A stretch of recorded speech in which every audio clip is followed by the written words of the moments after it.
the American Health Journal, bringing you the latest information on medicine, psychology, diagnosis, treatment, and prevention.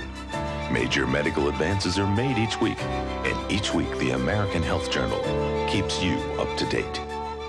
Hello and welcome to this edition of the American Health Journal. I'm your host, Roger Cooper. Today we have a series of reports that offer insights into various specialties of medicine. First up, we'll show you a new minimally invasive surgical procedure that takes less than 30 minutes and restores vision to what it was when you were younger. Now on the American Health Journal. Presbyopia is an ocular condition that occurs with age, increases farsightedness, and affects over 100 million people worldwide. Dr. Brian Boxer Wachler of the Boxer Wachler Vision Institute illustrates how minimally invasive surgical implants combined with computer software and eye exercises could mean effective means of treatment. We have a revolutionary new technique called Revitalvision.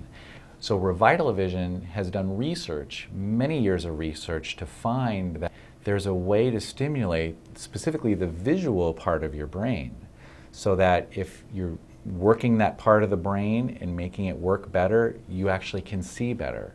So that's really revolutionary. And it's not eye exercises like looking up and down and side to side. It's not that. These are specific things that you have to look at on a computer screen that are testing your vision, pushing it, sort of like working out at the gym, but doing that for your vision. And after this program, it's been shown that it can significantly improve people's ability to read. And it's the modern day way of helping improve your reading vision without surgery. Revitalvision is a program that you do at home. So you have to have an eye exam just to establish the baseline measurements on your eyes, but then the program is done on your home computer, and what you'll be able to do is spend about 20 minutes for each of the sessions, and you complete the program in 20 sessions. And so what we find is that it's a permanent long-term type change, and you don't lose the effect.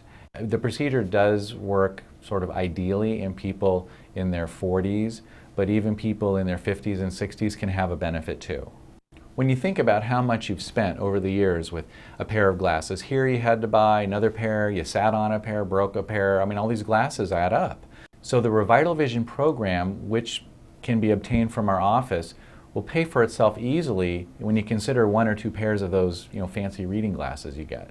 For those with more advanced presbyopia, we have a surgical procedure that's currently in the last phase of FDA study, and it involves placing 4 tiny little implants around the white of the eye under the surface.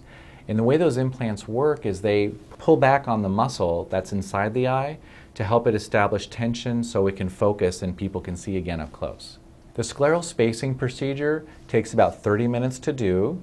It's done on an outpatient basis. We use really good numbing drops so people are comfortable. And it takes a few weeks for things to recover. The eye's going to be a little bit red while they're healing, but people usually within the first week can already start appreciating that they can see better up close, and sometimes even by the very next day. Patients have been very happy with the procedure because where they used to have reading glasses strategically placed in the car, at home, at the desk, by their TV, in the kitchen, and now to not need to rely on them the way that they used to in the past is very liberating. So people are really excited about the results.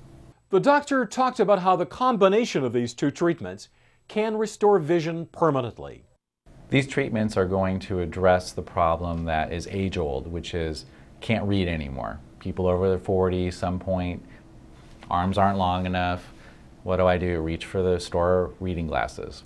So these treatments really help address that condition, the inability to read, which is technically called presbyopia. Part of my role in the field is to take things that had been, very, painful, long recoveries, and innovate so that it's easier for patients, easier to recover, quicker recovery. So that's where I see the big advancements continuing to occur, is that things, occurring in recoveries being faster and faster and easier for patients. You're watching the award-winning American Health Journal.